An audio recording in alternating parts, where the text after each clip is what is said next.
Takže ahoj, dneska jsem chtěl ukázat, že z AliExpressu nebo potažmo z Číny se dá objednat opravdu cokoliv.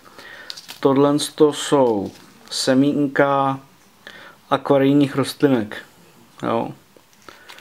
Jako nevím, co tam všechno za ty rostlinky je to jenom označený grass seeds. Jo, vidíte to.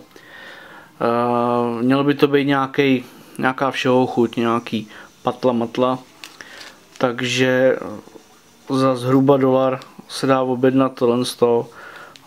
Koukal jsem takhle po recenzích, takže většinou by to mělo být jako nějaký plevel, no. Až budu mít akvárium, tak to vyzkouším, zatím to tady mám.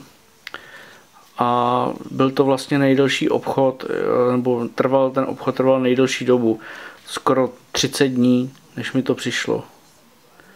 Jo, takže jako přišlo to, ale ten obchod fakt trval strašně dlouho. Cesta sem, no, na to, že to takhle pidí malinkatý, no. Takže uvidíme, co z toho vyroste jednou. Kdyby někdo chtěl, můžu mu to prodat za 30 korun. Jo? Tak jo, ahoj.